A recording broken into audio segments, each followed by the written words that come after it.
podcast, there's no little B-roll opening footage here, so we're just going to dive in right away. But I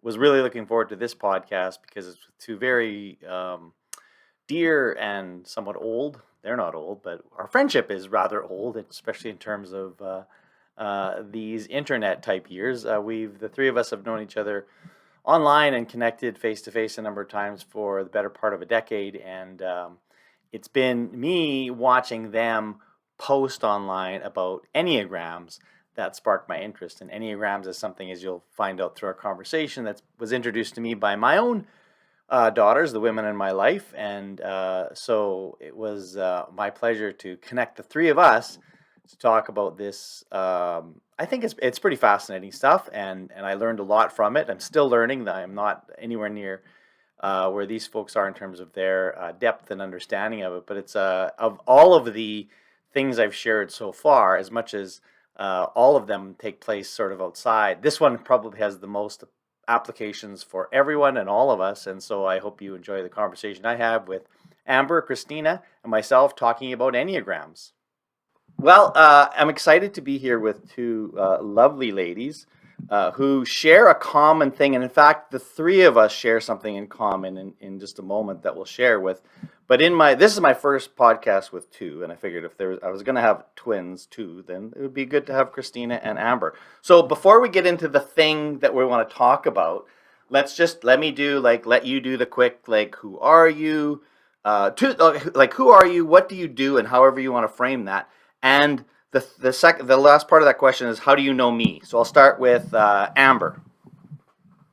All right. Well, my name is Amber. I am a director of technology and innovation in a school district in Texas. I know both Dean and Kristina from the greatness of social media and getting to connect at conferences, and our love of leadership and empowerment and all things techie. And so literally two of my favorite people in the space are. Do you remember the first time we met? I do. Oh. Probably don't. It's memorable. I don't, but I can talk about all the food that we've eaten together. Yes. But the first time we met was ASCD in Texas. And in fact, it was, I can't remember the specific. No, it was in Dallas, but it was like the week before ISTE in San Antonio that was coming up, because I remember I was there. And anyway, okay. So that was the first time. And the lovely Kristina. Hi, my name is Kristina Ishmael. My pronouns are she and her. I currently serve as an educational consultant, supporting nonprofits, school districts, civil rights organizations, you name it, in the education policy space, after serving a number of years in the classroom as well as at the state and federal level here in the US.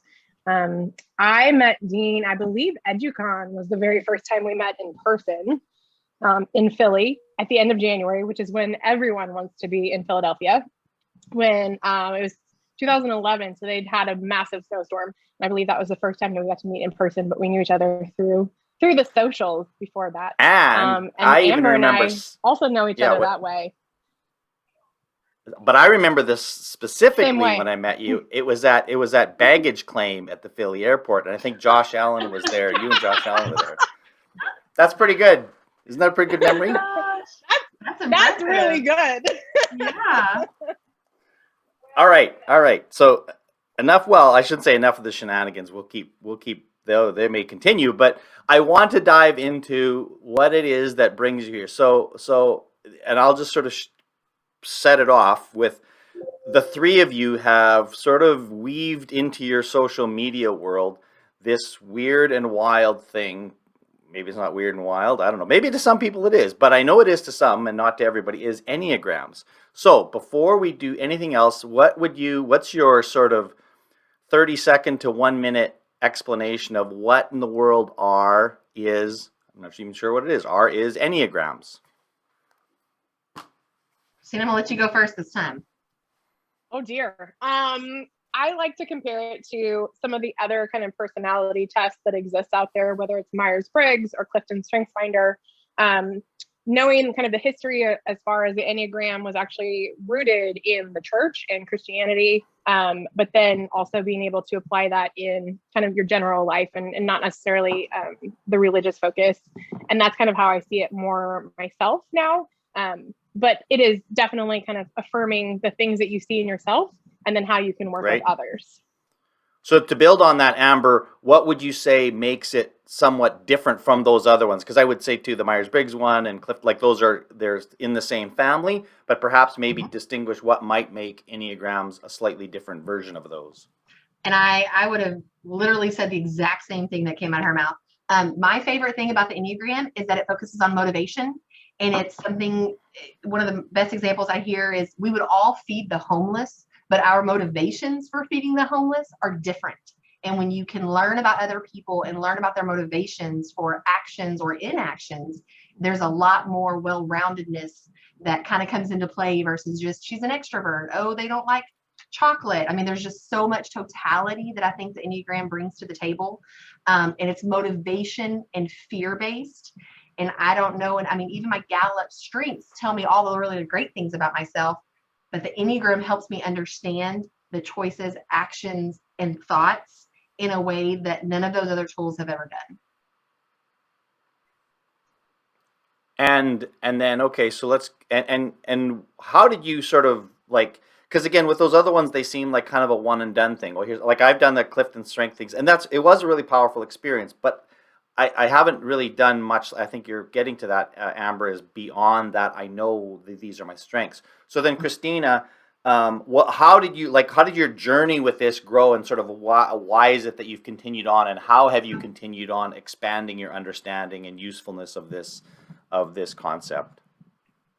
I blame Zach Chase, another friend of ours, in all of this, who was forwarding me a daily email by Richard Rohr. Also really well known he's a Franciscan priest in the mysticism kind of world, and has been talking about Enneagram for a while. And so he would send these things and he was like, this resonates with me. What about you? And would ask those questions. And I was like, okay, yes, I need to know more. And so that led me to reading a couple of books and then taking the test just to understand what my own number was.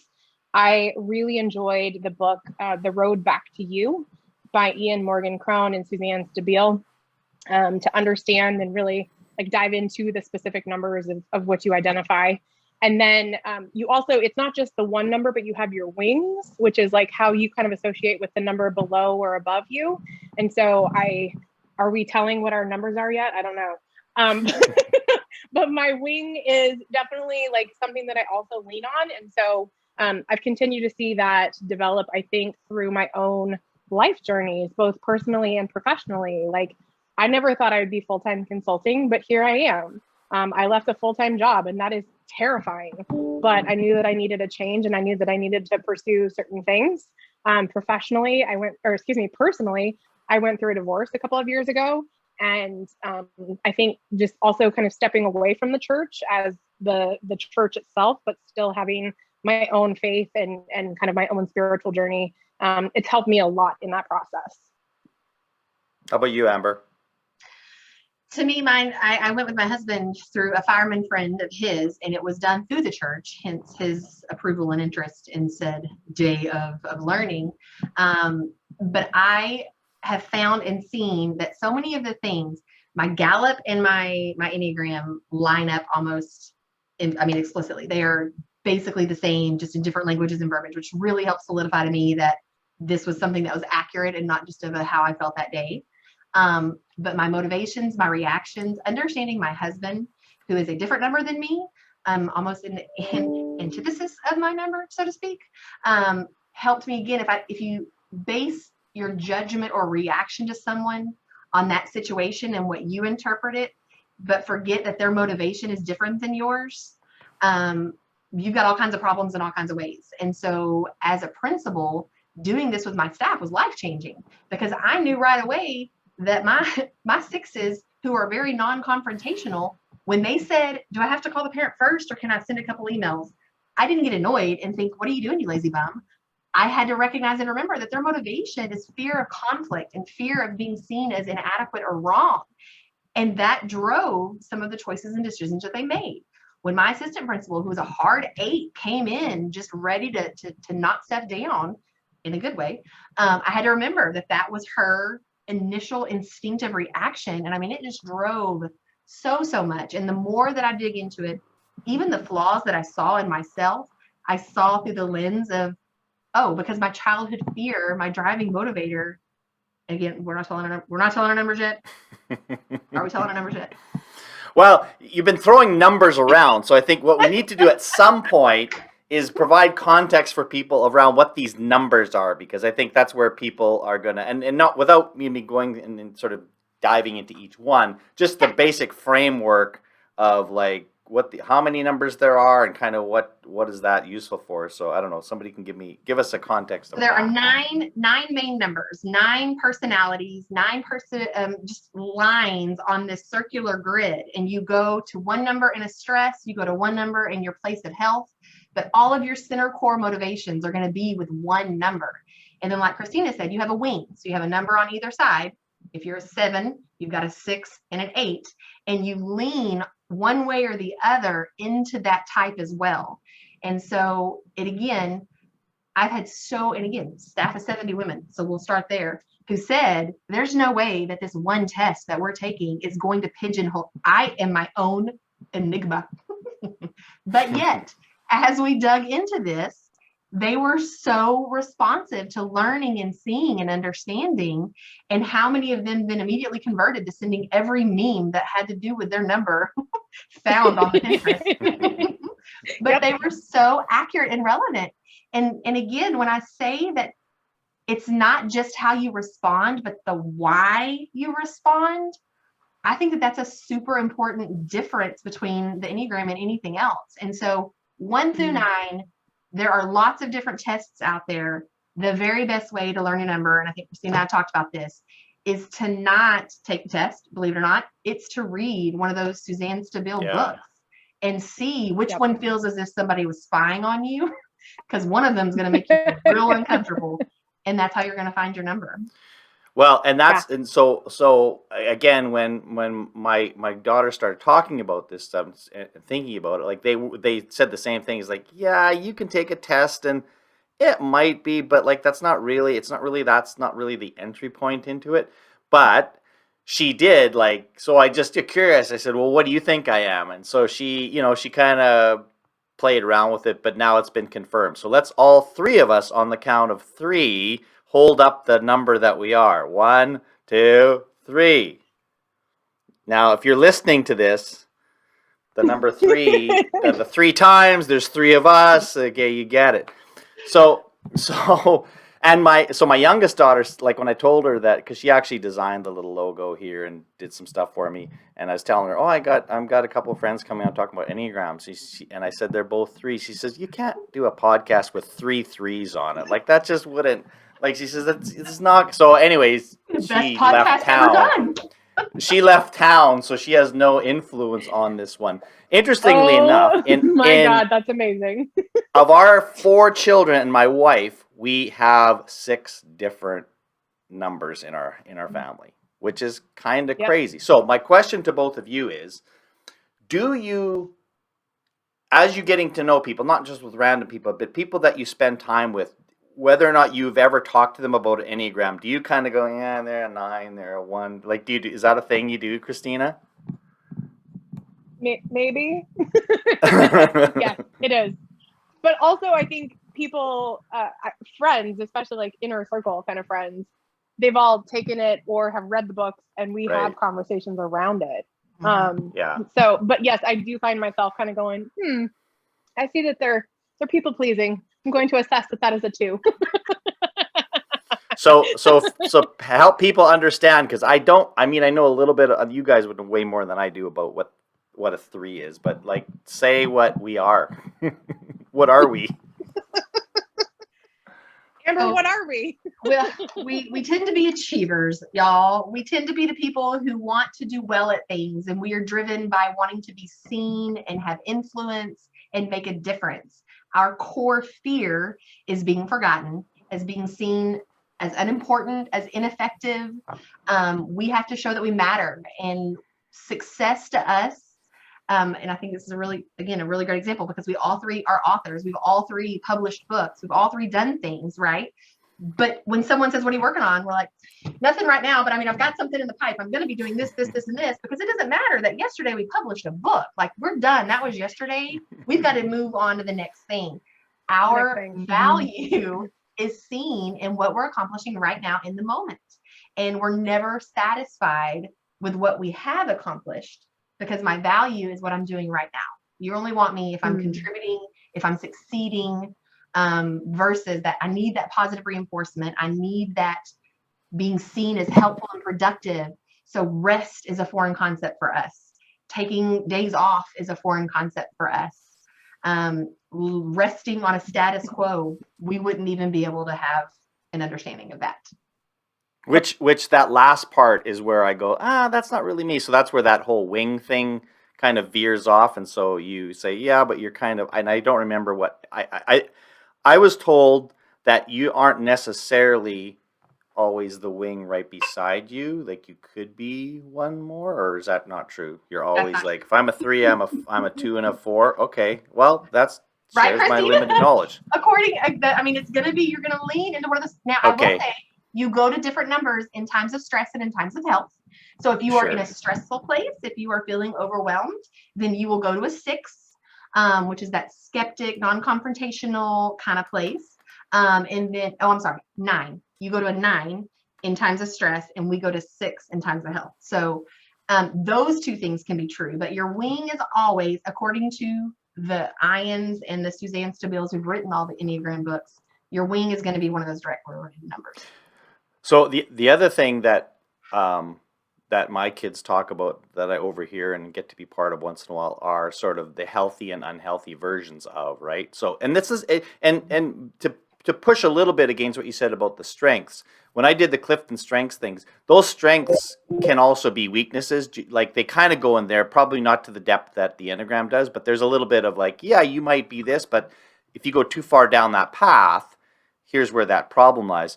And what's interesting is my daughter has got a friend, and who's a 2, and she says she's an unhealthy 2, and she says unhealthy 2s are the worst. That's just, that was her opinion. Like, I don't want to deal with an unhealthy 2. They're awful. I kind of, like I said, then I'll say like, tell me more, and then she kind of goes into like what, because I think number 2 is a little bit more of like a counselor and wants to be seen as like a helper kind of thing, and when they're not doing that, it's ugly, which I suppose could be argued any of these can be. It just is who you can't, like I can't deal with this person when they're not in that healthy spot. But again, that's the great thing is like being healthy in these areas, like that's all awesome. It's just figuring out like what is your healthy level or whatever else.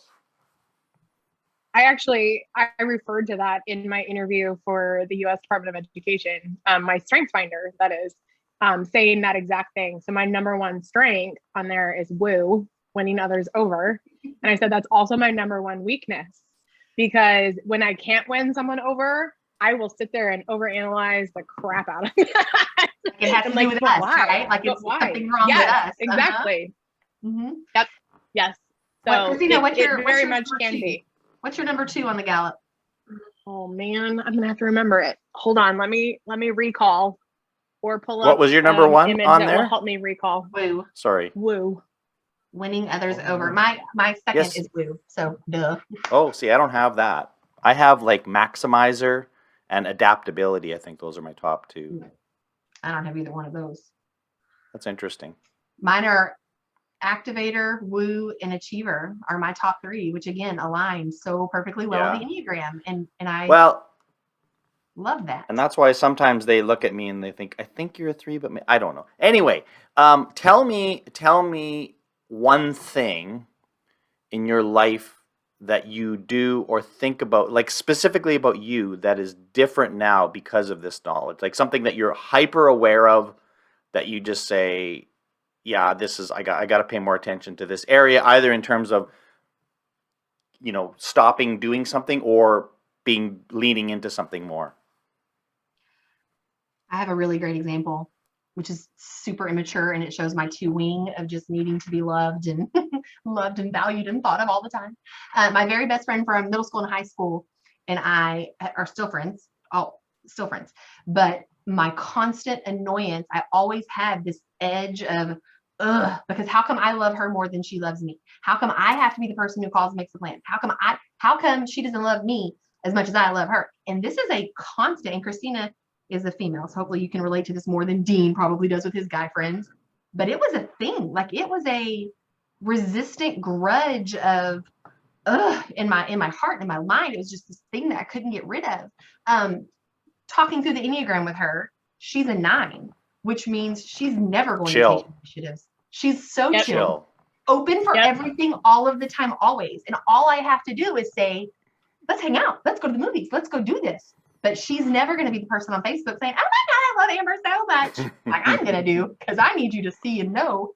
But it changed our relationship to where I didn't have this secret seated bitterness in my world. And I just think, man, if people could understand the motivations, you would appreciate the fact that I need to constantly be doing and not be annoyed by the fact that I can't ever stop. You would recognize that that's just who I am. It still may be annoying to you, but I'm not doing it to annoy you. I'm doing it because that's the way I was beautifully and wonderfully made. Yep.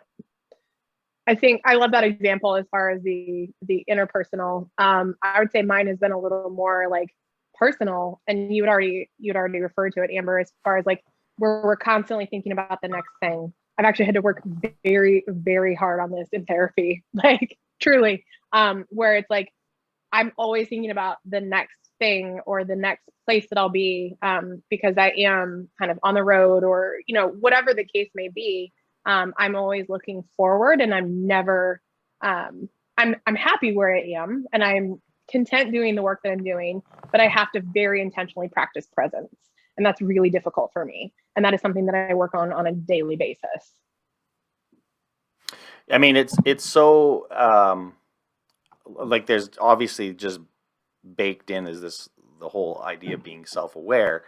And also the idea, like when you're talking, Amber, and you're describing, you know, the fact that I need these things, it might be easy for other people to say, well, that's just silly of you. Like, why do you need that? Like, what, you know what I mean? Because there's certain things that are just generally speaking not seen as like, you shouldn't be, you know, for whatever reason, like you shouldn't be like that. But the part of this is no, like that is how I am, and that's not a bad thing. And yet you can see that, okay, but if I take this to the too far, that's where it's like, okay, that's where this sort of crosses whatever lines there are out there. But that's to me what even the little bit of knowledge that I have is like, before I make a judgment on others, like there's that whole knowing yourself thing, but also like before I kind of call somebody else on their behavior, it's like, whoa, just wait a minute. Like that's just not how they are going to operate. So why are you trying to change them? Like, why are you trying to think like they're going to think? They're not going to think like you. And why should they? Because they're them. So as we're sort of heading to the end of this, because as I disclosed earlier, I have a tea time. Which is just so bad. Like, this is terrible. That's terrible. But I need to be loved, and I need to achieve. I'm go score low. Good job. Yeah, whatever it is. What would you say to somebody like get somebody the sort of the starter kit to Enneagrams? Like what's your like 2 or 3 starter kit? Whether it's like read this book, have this conversation, listen to this podcast. Like, so that you get a sense of not like I'm all in, but like I just want to get a sense of what it is and maybe start thinking about where I lie on the Enneagram and how that matters, why that matters. What would be the starter kit? I'm looking to make sure that I give the title back. I think it's The Road Back to You. Is that the Suzanne Stabile? So that's a very good starter place. And again, instead of jumping right to the number that the person at the coffee shop told you that they think you are, understanding and reading all of the numbers, because one of them is going to be very exposing to you. And it's not about finding, well, you're a 1 and you need to change to be more like this. None of these numbers are any better or worse. They all have their highs and they all have their lows. And so be leery of anything that shares differently. But I think that that's a really good place to start. It is very ubiquitous right now. I think that there is a very large movement in the Enneagram space. And so there's a lot of different resources. Suzanne Seville also has a podcast that I think is fascinating. And I promise I learn just as much about listening to other numbers as I do to my own, because there's so much that's interwoven, and especially with what we do and working with people, the more that I can understand and give grace to because of an understanding that I heard about or read about, the better off I am as a person. I love all of those things. You mentioned that it's kind of trendy, I will say. Yeah, it's gained traction for sure. And I immediately pulled up all the Instagram accounts that I follow, and I was like, and this one, and this one, and this one. There's a podcast, Enneagram and Coffee. Sarah Jane Case does that one. I follow her on Instagram. Enneagram Explained, and then Say Any a Thing is also another one. So it's actually, I really love being able to follow these different accounts, because then you can see just like kind of those quick social media graphics that they use for all numbers. And so, yes, I will anxiously await for them to drop the number 3 and then quickly share it with Amber.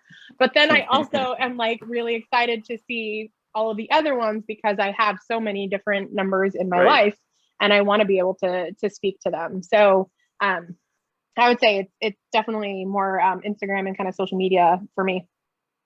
Well, and again, that's why I think I see it differently, because, and maybe it's just like, when you buy a red Volkswagen, you see red Volkswagens everywhere after you do it, but it does seem like there's more of a sort of a movement and a continual learning a bit around this. Like Myers-Briggs is Myers-Briggs, and you take it and you're an ENFJ or whatever you are, and then that's kind of it, right? Like there's like, I don't know what to do with that, right? Whereas this one seems to be a little bit more embedded in this idea of like, let me just keep working on this stuff and understanding more. So even though the two of you have definitely taken the deep dive and probably know as much about being a 3 as most people or as anyone would, you're still not done yet. Like you're still not like, oh, I've got it all. I know how I operate, and nothing surprises me or nothing makes me think, oh yeah, I have to. So I think that's a part about that's kind of cool. It's like, oh yeah, that's a good reminder. I haven't thought about it in that way, right? Like it might not be a completely new reveal about yourself, but it's like, oh yeah, like that's another example of how this, and again, like you said, not just about you, but in about others, which that's kind of my last question. And I mean, you've touched on it, Amber, you've touched on it in a lot of different ways, but when I ask people in my other podcasts, like how does this thing, does it or doesn't it impact your work in education? And I mean, I think it's pretty obviously, yeah, it does for sure.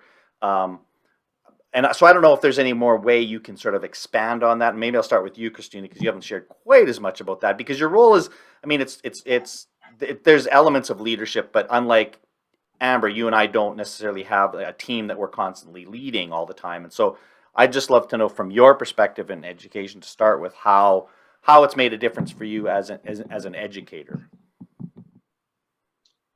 It's a great question. I'm now like thinking through all the ways that this has been applicable in work. I think it has made me a better project manager, because I can see all of the moving pieces, and then I want us all, not only for my own personal success, but I want us to succeed as a team.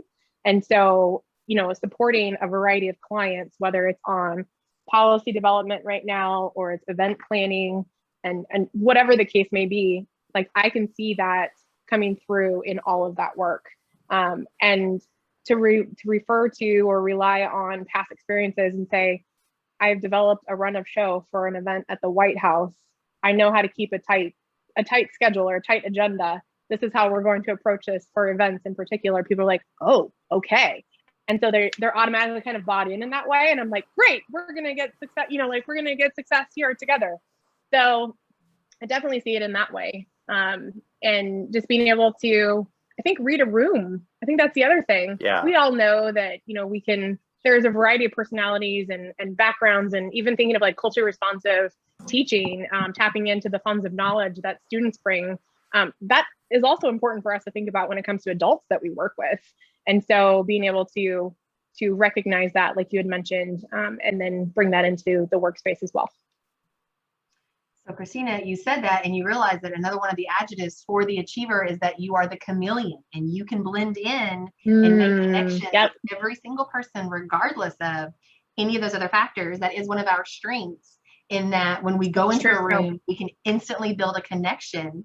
And so how is that? I think that's an incredible tactic with any human, right? Much less children or Nice. adults Yeah. or education, but that you can immediately put people at ease and make them feel seen and heard and comfortable. And that is both, again, our strength and our weakness, because is it genuine? Is it artificial? Is it to fill our own needs? You know what I mean? Right. But that's another one of those words to remind that I'm an achiever, but also like, don't get humble that back down, Amber, because. Yeah.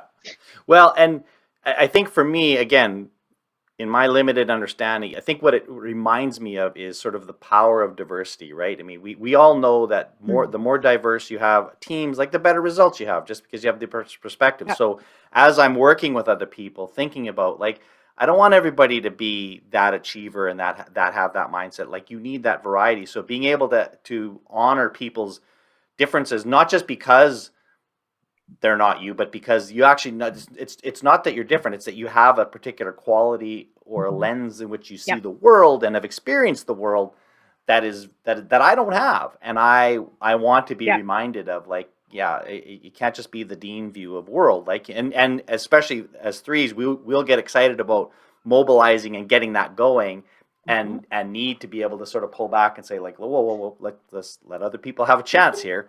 So, which I'm very pleased with the fact that the three of us have been able to sort of manage our time without talking over top of each other. But You're missing your well, no, I won't miss my tea time. But I think I do think I heard the doorbell ring, so I think my buddy is here waiting for me.